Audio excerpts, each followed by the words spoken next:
Hello students, आज हम लोग बेसिक मैकेनिकल इंजीनियरिंग का चैप्टर 4 पावर ट्रांसमिशन डिस्कस करेंगे। वीडियो में आगे बढ़ते हैं। पावर ट्रांसमिशन बेसिकली दो तरह का होता है। एक जो पावर ट्रांसमिशन हम लोग इलेक्ट्रिकल इंजीनियरिंग में देखते हैं और दूसरा मैकेनिकल इंजीनियरिंग में।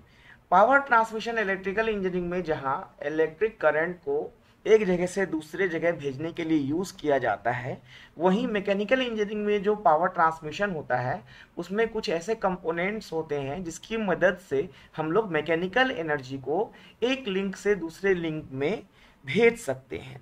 ये लिंक्स आपस में रिलेटिव मोशंस करते हैं। Okay, power transmission is a process to transmit motion from one shaft to another by using some connections between them like belt, rope, chain and gear। तो ये कुछ power transmission devices हैं जैसे कि belt and pulley, rope and pulley, chain drive, gear drive, है ना। ये सब जो है कुछ एग्जाम्पल हैं जिनकी मदद से पावर ट्रांसमिशन प्रोसेस की जाती है। इनमें से कुछ फ्लेक्सिबल होते हैं, कुछ रिजिड होते हैं, जैसे कि हमारा जो बेल्ट है, रोप है, चेन है, ये सारे फ्लेक्सिबल कनेक्टर्स हैं। वहीं गियर जो है वो हमारा रिजिड कनेक्टर है। ओके, वीडियो में आगे बढ़ते हैं। बेल्ट एंड पुली, यहाँ पे बेल्ट एंड पुली हम लोगों ने जो कि पावर ट्रांसमिशन में एक ड्राइव है, ये सबसे पहले हम लोग इस पे डिस्कस करेंगे।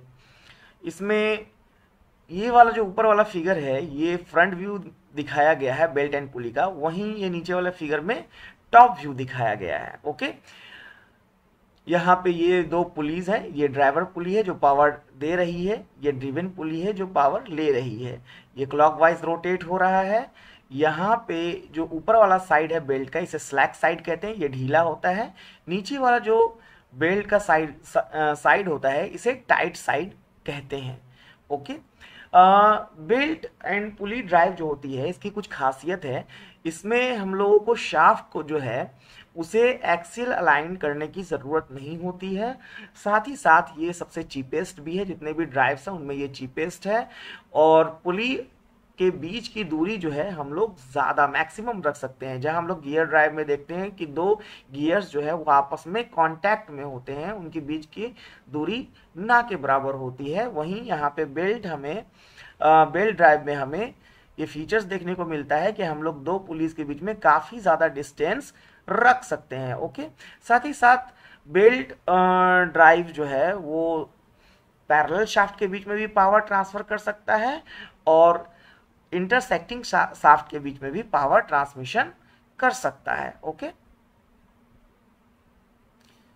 Belt are the cheapest utility for power transmission between shafts that may not be axially aligned.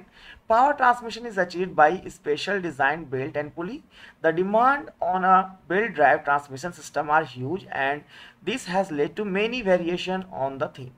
They run smoothly and with little noise and cushion motor and bearing against load changes. It has less strength than gear or chain power transmission system. Power transmitted between a belt and a pulley is expressed as the product of difference of tension and belt velocity. यहाँ पे ये power का formula है P equals to T1 minus T2 into V। यहाँ पे T1 tension in tight side और T2 tension in slack side.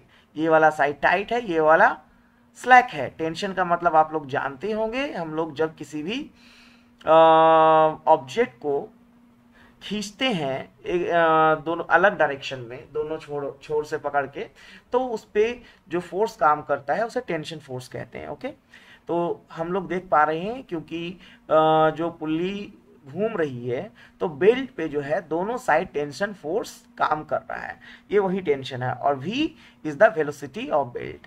Okay, और एक ये दूसरा फॉर्मूला जो कि हम लोग यूज़ करते हैं जब इसके हम लोग प्रॉब्लम सॉल्व करते हैं, T1 by T2 equals to exponent to the power mu theta. Mu जो है वो होता है हमारा कोफिशिएंट ऑफ फ्रिक्शन और थीटा होता है angle of contact. Okay, type of belt drive, तो यहाँ पे जो दो सबसे बेसिक और इम्पोर्टेंट बेल्ट ड्राइव है वो फिगर में मैंने आपको दिखाया है। इन दोनों पे डेरिवेशंस भी होंगे, वो भी हम लोग देखेंगे। First one is open belt drive and second one is cross belt drive. यहाँ पे आपको फिगर और ज़्यादा डिटेल से देखने को मिल रही है। यहाँ पे हम लोग देख पा रहे हैं एंगल ऑफ कांटेक्ट को भी, साथ ही साथ हम लोग देख पा रहे हैं दो पुलिस के जो सेंटर है उनके बीच में जो दूरी है उसे देख पा रहे हैं हम लोग। D1 D2 देख पा रहे हैं जो कि पुलिस के डायमीटर है।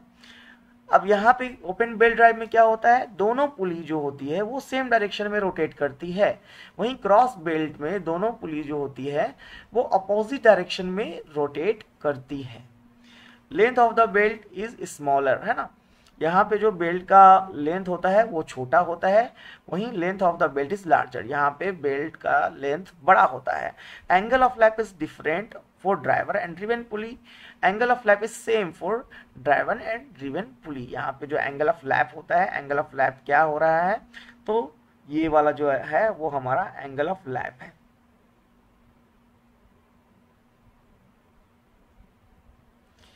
तो ये सारे इसमें जो है डिफरेंसेस हमें देखने को मिल रहे हैं। ओके, अब हम लोग डेरिवेशन देखेंगे ओपन बेल्ट ड्राइव का। देखिए स्टूडेंट, ये हमारी पुली है ड्राइवर पुली, ये हमारी ड्रिवन पुली है। उसके बाद यहाँ से लेके यहाँ तक की दूरी जो दो बेल्ट के बीच की दूरी होती है, उनके सेंटर के बीच की दूरी वो x है। ये R2 जो है radius of driven pulley, R1 radius of driver pulley. Okay,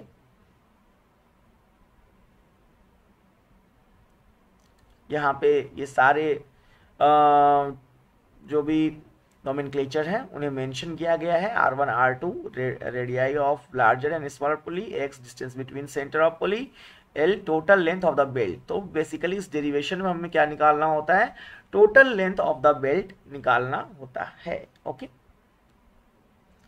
तो सबसे पहले हम लोग क्या करेंगे, सबसे पहले हम लोग L क्या, आर्क GJE, आर्क क्या है, आर्क ये वाला देखिए आप, आर्क GJE, ये जो है ये वाला आर्क हम लोग देखेंगे, ये वाला plus EF plus arc FKH plus arc FKH, और उसमें हम लोग क्या जोड़ देंगे, प्लस HG। तो क्या क्या हमने इसमें ऐड किया जिससे हमें टोटल लेंथ मिल गया। सबसे पहले arc GJE plus EF plus arc FKH plus HG, यही हमें निकालना होता है total length of the belt जो है इस डेरिवेशन में हमें निकालना है। ओके, अब देखिए यहाँ पे कुछ हम लोगों ने कंस्ट्रक्शंस भी किए हैं। मैंने क्या किया, यहाँ पे M पॉइंट से O2 पॉइंट तक एक लाइन खींची है जो कि O1E के परपेंडिकुलर है। अब ये परपेंडिकुलर होने से क्या हो गया, ये हमें एक राइट एंगल ट्राइंगल मिल गया जिसमें कि O1 O2 जो है वो हाइपोटेनियस है। ओके, और ये जो O1M है वो हमें परपेंडिकुलर मिल गया और O2M हमें बेस मिल गया। ओके, वीडियो में आगे बढ़ते हैं।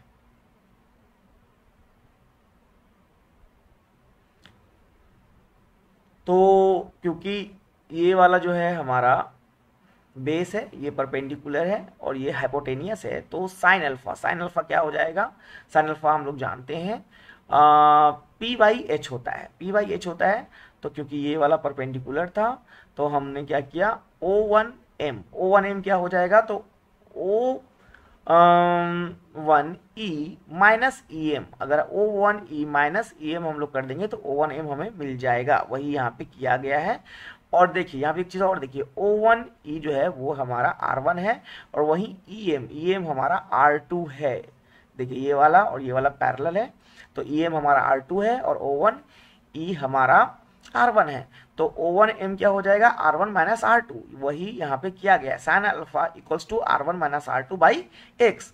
O1 O2 देखिए फिगर में O1 O2 जो कि हाइपोटेनियस है ना, तो P/H के हिसाब से यह हाइपोटेनियस होगा, तो इसे O1 O2 यहाँ पे मेंशन किया गया है जो कि X है ना, यहाँ पे देखिए फिगर में यहाँ से लेके यहाँ तक हमने इसे X माना है। ओके, आगे बढ़ते हैं।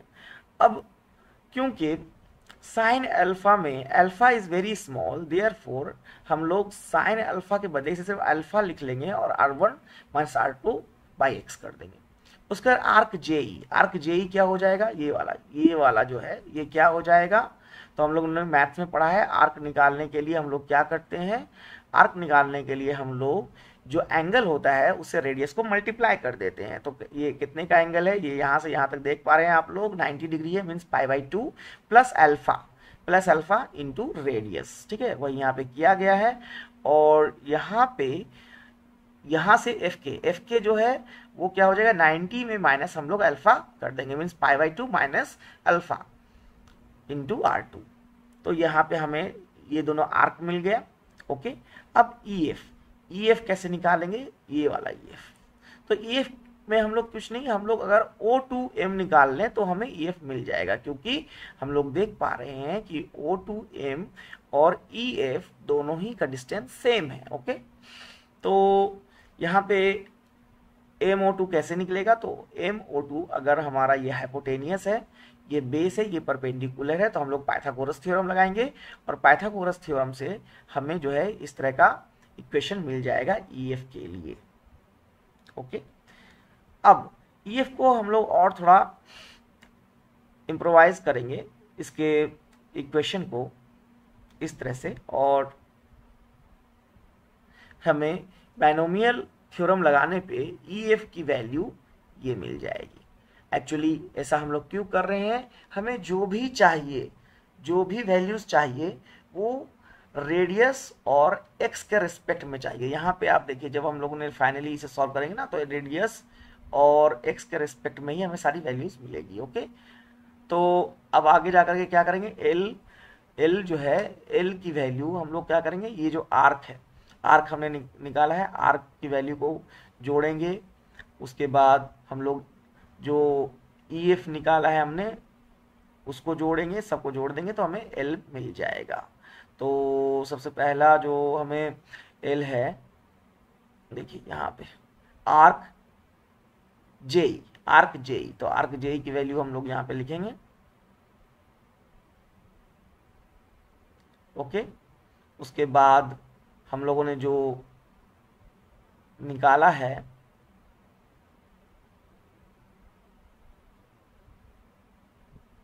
सेकेंड आर्क एफ के, है ना, और इन दोनों में अल्फा की वैल्यू भी डाल देनी है। अल्फा की वैल्यू हम लोग ने R1 माइनस R2 एक्स निकाला था, और लास्ट में हम लोग EF की वैल्यू भी ऐड कर देंगे। इसे जब कैलकुलेट करेंगे, आप लोग कैलकुलेट करके देखें इसे, तो हमें ये रिजल्ट मिलेगा। ओके, और यही जो है हमारा डेरिवेशन है ओपन बेल्ट ड्राइव का। ओके, क्रॉस बेल्ट ड्राइव में थोड़ी सी सिचुएशन चेंज होगी। यहाँ पे हम लोग जो हमारा परपेंडिकुलर होगा वो ये हो जाएगा O1M, काफ़ी बड़ा है हो जाएगा। यहाँ पे जहाँ हम लोग देख रहे थे कि परपेंडिकुलर काफ़ी छोटा था O1M, और वहीं यहाँ पे O1M बड़ा हो जाएगा। ओके, कुछ इस तरह से, बस यही डिफरेंस है। यहाँ पे हम लोग देख पा रहे थे कि O1M जो था वो R1 माइनस R2 हो रहा था, यहाँ पे O1M जो है वो R1 प्लस R2 हो रहा है, R1 प्लस R2। देखिए O1M जो है वो क्या हो रहा है, R1 प्लस R2। दूसरा एक डिफरेंस और है, यहाँ पे जो हम लोग एंगल ऑफ लैप की बात कर रहे थे, एंगल ऑफ लैप यहाँ पे सेम है ना, यहाँ पे अलग था। देखिए यहाँ पे क्या था, यहाँ पे 90 माइनस अल्फा था, यहाँ पे 90 प्लस अल्फा था, लेकिन यहाँ पे भी 90 प्लस अल्फा है और यहाँ पे भी 90 प्लस अल्फा है। जो देखिए आपने डिफरेंस हम लोग ने यहाँ पे देखा था ना, angle of lap is same. तो ये जो एंगल ऑफ लैप है ये हमारा क्रॉस बेल्ट में सेम होता है, वहीं ओपन बेल्ट में डिफरेंट होता है। ओके, ये यहाँ से लेके यहाँ तक का जो हिस्सा होता है ना वो एंगल ऑफ लैप कहलाता है। ओके, तो एंगल ऑफ लैप चेंज है और O1M चेंज है, बाकी सारी चीजें सेम टू सेम है। जिस तरह से हम लोगों ने उसमें प्रोसेस किया था, नॉमेनक्लेचर भी उसमें किया था, और उसी तरह से बस यहाँ पे देखिए साइन अल्फा की वैल्यू हमें वहाँ जो मिल रही थी R1 माइनस R2 मिल रही थी, यहाँ R1 प्लस R2 मिल रही है। और यहाँ पे आर्क एफ के भी वैल्यू में भी π/2 माइनस अल्फा था, यहाँ पे प्लस अल्फा है, बाकी सब सेम टू सेम है, जिसकी वजह से हमें रिजल्ट में थोड़ा सा चेंज देखने को मिलेगा। जो लेंथ की वैल्यू है उसमें हमें थोड़ी सी चेंज देखने को मिलेगी। मैं आपसे उम्मीद करूंगा कि आप इसे देख करके प्रैक्टिस कर लें। ओके, इसे इस तरह से प्रेजेंट करने पे आप वो समझ में शायद नहीं आए, आप लोग अपने पेंसिल और ये पेन और कॉपी का यूज करें और इसे सॉल्व करके देखें। Okay, creep of the belt, ये एक इंपॉर्टेंट क्वेश्चन है जो थोड़ा छोटे नंबर के लिए आता है, कम नंबर के लिए आता है। 3 नंबर से 4 नंबर के लिए आ सकता है, 2 नंबर के लिए भी आ सकता है। When the belt passes from slack side to tight side, a certain portion of belt extended and it contract again when the belt passes from the tight side to slack side. Due to these changes of length, there is a relative motion between the belt and the pulley surface. This relative motion is termed as creep. देखिए यहाँ पे जो दिखाया गया है, सबसे पहला figure मैंने जो आपको दिखाया था ये वाला, ये देखिए जब ये स्लैक साइड से टाइट साइड की तरफ ये बेल्ट आता है तो इसके लेंथ में कुछ चेंजेस देखने को मिलता है, या फिर ये टाइट साइड से स्लैक साइड की तरफ जब बेल्ट आता है तो इसी टर्म को हम लोग क्रीप कहते हैं। इसकी वजह से अगर क्रीप हमारी ज़्यादा होगी तो पावर ट्रांसमिशन में भी दिक्कत होती है और बेल्ट भी में भी स्लिप देखने को मिलता है। तो क्रीप हमें ज़्यादा नहीं होनी चाहिए हमारी बेल्ट में। ओके,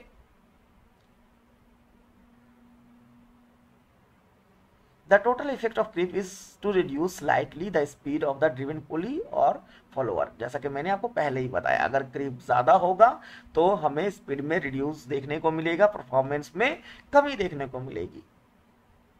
यहाँ पे स्पीड के लिए ये फॉर्मूला लगाया गया है, slip in the belt drive, इस पे भी एक डेरिवेशन आता है।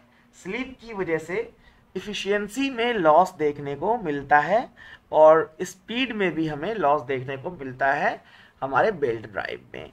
ये वाला जो न्यूमेरिकल है वो डेरिवेशन है वो 6 नंबर के लिए आता है आपको। यहाँ पे देखिए S1 जो है वो slip in driver belt and S2 slip in driven belt. Okay, या फॉलोअर बेल्ट भी कहते हैं या ड्रिवन बेल्ट भी कह सकते हैं। Velocity of the belt passing over the driver per second, अब क्या होता है velocity pi D N by 60, pi D N by 60 ये हमारे वेलोसिटी का फॉर्मूला है। तो यहाँ पे हम लोग देख पा रहे हैं कि जो स्लिप हमें देखने को मिला बेल्ट 1 में S1 है ना, उसको अगर हम लोग यूज करते हैं तो हमारी वेलोसिटी घट जाएगी और ये जो है हमारी घटी हुई वेलोसिटी हमें मिलेगी यहाँ पे। ओके, फिर अगेन हम लोग क्या करेंगे, अब हम लोग S2 में जो स्लिप देखने को मिला है उसकी वजह से जो वेलोसिटी लॉस होगी वो हमें यहाँ पे देखने को मिल रही है। ओके, एंड देन इन दोनों की वजह से जो हमें वेलोसिटी लॉस देखने को मिल रही है वो हमें यहाँ पे मिलेगी और फिर इसे हम लोग जो है N2/N1 है ना, इसकी इक्वेशन में ले आएंगे क्योंकि हमारा पाई और पाई कैंसिल हो जाएगा, 60 भी कैंसिल हो जाएगा और हमें ये रिजल्ट देखने को मिलेगा। अब यहाँ पे अगर हम लोग S equals to S1 plus S2 मान लेते हैं तो हमारा ये फाइनल रिलेशन बन के आएगा। ओके, वेयर यहाँ पे T जो है वो बेल्ट की थिकनेस है। तो ये वाला भी जो टॉपिक है आप लोग ध्यान से कर लीजिएगा, slip in the belt drive. Okay, type of belt in belt drive, अब ये कितने तरह के बेल्ट होते हैं, तो फ्लैट बेल्ट होता है, वी बेल्ट होता है, अलग अलग तरह के बेल्ट जो है शेप की बेसिस पे उनके शेप किस तरह के होते हैं, उनकी एप्लीकेशन कहाँ पे होती है, जैसे कि अलग अलग स्पीड के जो है बेल्ट ड्राइव्स होते हैं हमारे, और उनके जो पुलीज होती है उनके बीच के डिफरेंस भी अलग, डिस्टेंस भी उनके बीच में जो है वो अलग अलग होता है। तो उस या फिर हम लोग पैरेलल शाफ्ट के बीच में पावर का ट्रांसमिशन कर रहे हैं, इंटरसेक्टिंग शाफ्ट के बीच में पावर का ट्रांसफर कर रहे हैं, इन सब बेसिस पे जो है बेल्ट के अलग अलग शेप हमें देखने को मिलते हैं। तो राउंड बेल्ट हो गया, टाइमिंग बेल्ट हो गया, ये अलग अलग जो है बेल्ट हैं या बेल्ट के टाइप हैं, ऐसा हम लोग कह सकते हैं। ओके, अब एक न्यूमेरिकल जो है हम लोग बेल्ट से देखेंगे। A belt drive is required to transmit 35 kilowatt from a pulley of 1.5 metre effective diameter running at speed of 300 rpm, the angle of contact is spread over 11/24 of the circumference. Coefficient of friction for the surface is 0.3. Determine the maximum tension in the belt. Okay तो यहाँ पे देखिए power दिया गया है, belt ये पुली की जो है वो डायमीटर दी गई है, उसके बाद स्पीड दी गई है आरपीएम में, दैट मीन्स एन दिया गया है, और एंगल ऑफ कांटेक्ट जो है हम लोग यहाँ से निकाल सकते हैं थीटा। कैसे निकालेंगे, 360 को मल्टीप्लाई कर देंगे 11/24 से तो हमें थीटा मिल जाएगा। और यहाँ पे जो कोफिशिएंट ऑफ फ्रिक्शन है वो 0.3 दिया हुआ है। तो ये देखिए गिवन डाटा हमने नीचे लिख दिया, सारे गिवन डाटा हमने नीचे लिख दिए हैं। अब हम लोग जो है इन गिवन डाटा की वजह से सॉल्व करेंगे। सबसे पहले हम लोग वेलोसिटी का फॉर्मूला लगाएंगे, वेलोसिटी पाई dn/60, और उसके बाद हम लोग वेलोसिटी जब निकल जाएगा तो t1/t2 का फॉर्मूला लगाएंगे, जिससे कि हम लोग हमें एक और इक्वेशन मिलेगा देखने को। तो उसके बाद फिर पावर का फॉर्मूला लगाएंगे t1 - t2 इंटू v, और इस तरह से इसे हम लोग सॉल्व कर लेंगे इस प्रॉब्लम को। ओके, इसे आप लोग सॉल्व कीजिएगा। मैंने इसे पूरा सॉल्व नहीं किया है, सिर्फ यहाँ पे हिंट्स के तौर पे मैंने इसे सॉल्व किया है। आप लोग इसे पूरा सॉल्व करेंगे। मैं क्लास में काफ़ी करवा चुका हूँ ये प्रॉब्लम्स आपको, तो आप कोशिश करेंगे खुद से इसे सॉल्व करने का। ओके, अब वीडियो में हम लोग आगे बढ़ते हैं।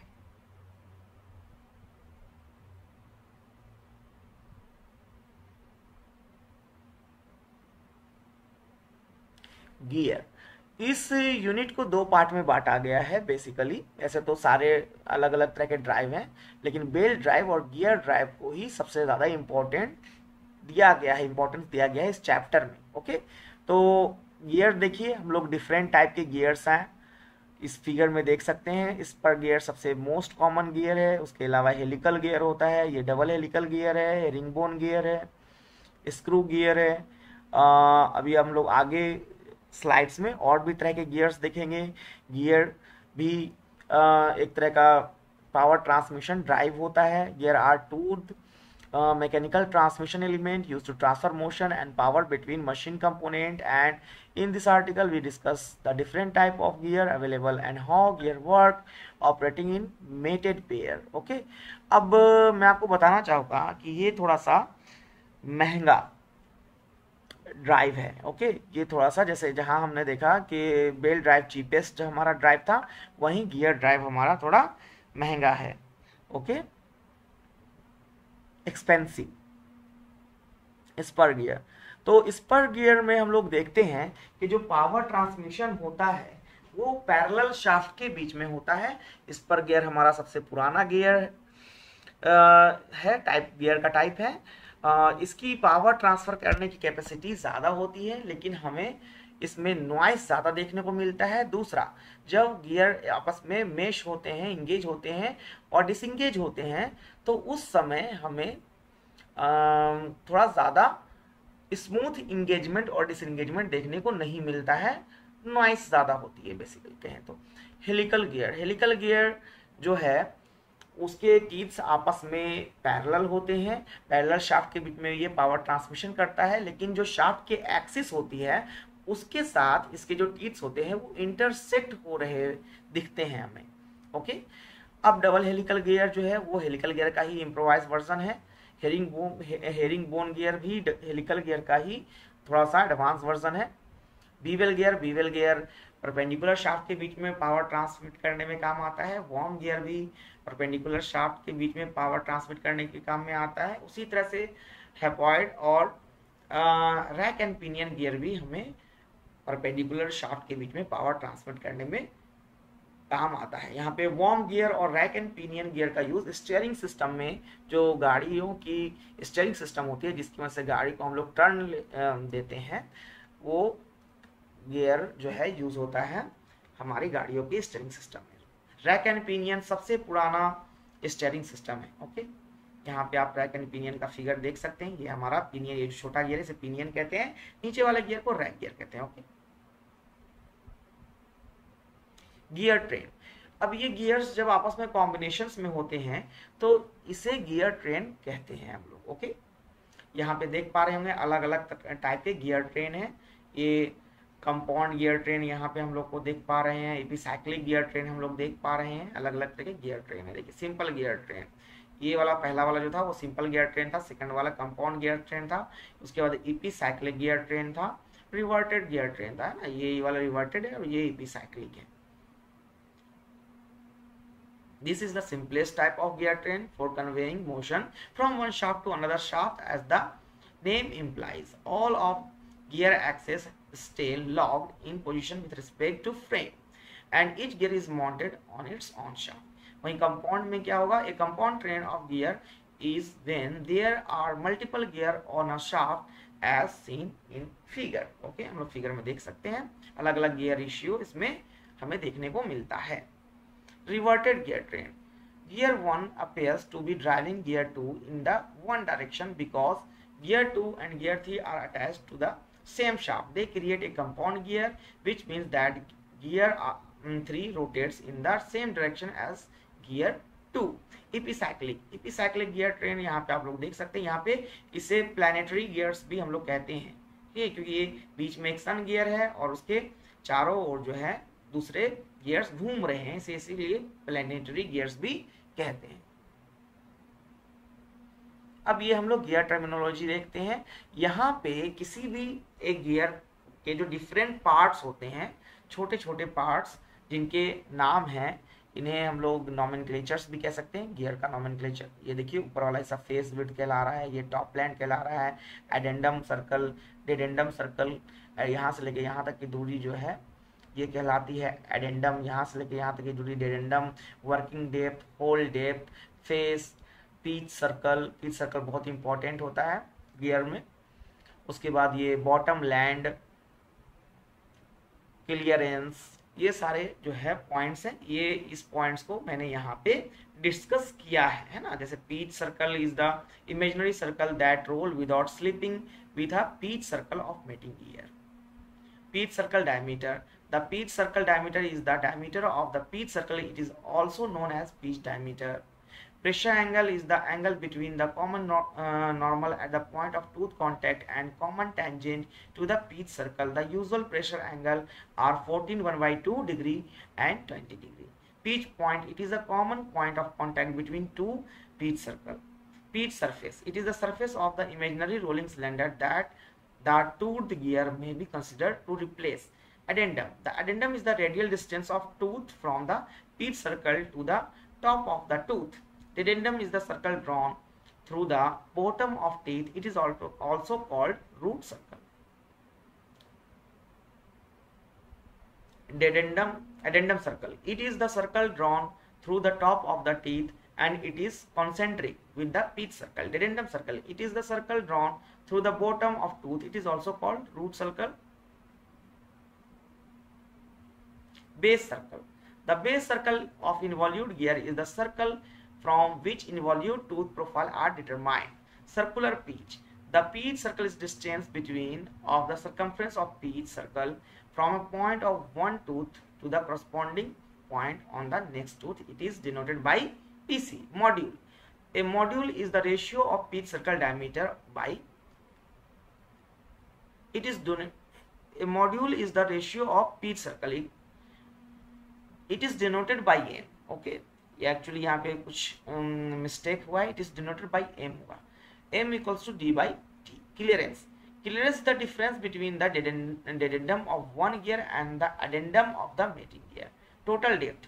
Total depth is the radial distance between the addendum and addendum of the gear. It is equal to the sum of addendum and addendum. Okay, इस तरह से ये चैप्टर हमारा एंड होता है। ये चैप्टर बहुत ज़्यादा लेंदी भी नहीं था स्टूडेंट। मैं आपको अब मिलूँगा अपने बेसिक मैकेनिकल इंजीनियरिंग के नेक्स्ट वीडियो में, जो कि हम लोग चैप्टर 5 के लिए बनाएंगे। चैनल को लाइक, शेयर एंड सब्सक्राइब ज़रूर से करें, जिसकी वजह से आपको नए वीडियोस हमारे चैनल के मिलते रहें, आपको अपडेट जो है हमारा लगातार मिलता रहे। Thank you.